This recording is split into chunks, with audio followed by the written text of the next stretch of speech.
Hello, my name is Sharon Kalaman, and this is my work for the final project for this class. And my question is there a significant difference between MHS male and female juniors regarding their average social media usage? So how I went about collecting my data is that I first went to the main class of 2024 group chat, which is on Messenger, and then I assigned each student a number and made a list to keep track of every number I assigned to each student depending on their gender, so I had two different lists. And then I used a random number generator to randomly select 34 numbers from the list of assigned numbers that I had, and I matched the randomly selected numbers to the corresponding students in the list and proceeded to contact said students to participate in a survey. So these are the conditions I checked before conducting my test, and I made sure that my data values were independent and that the measurements for one observation did not affect the measurements for other observations, and that the data in each group were obtained from a random sample, and that the data in each group were normally distributed, and data values are continuous, and the variances for the two independents were equal. So these are the data values I collected from both MHS junior males and females. And this is the data summary. So as you could see for the females, the sample mean is 933.38, and as you could see there is the formula that I got to get that. And the sample standard deviation is 1082.76, and the count is 34.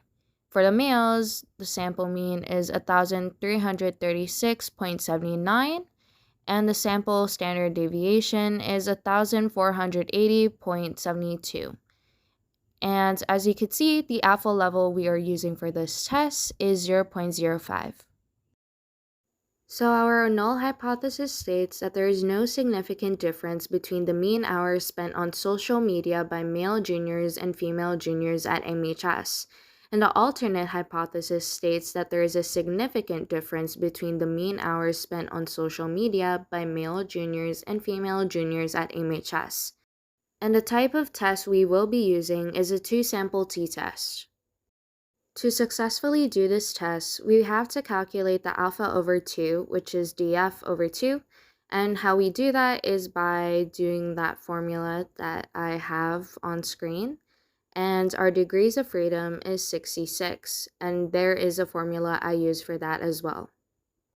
Now that we know our alpha level and our df over 2, we can go to our t-table and find our critical t-value. And while looking at the table, we could see that our t-value is 1.997. Next, we will find our p-value using technology. And according to my calculations, the p-value is 0.2042. Because we are doing a two-tailed test, we will reject the null hypothesis if the t-statistic is less than negative 1.997 or greater than 1.997. If it falls between negative 1.997 and 1.997, then we fail to reject the null hypothesis. To get the t-statistic, I used a formula and ended up with 1.2823.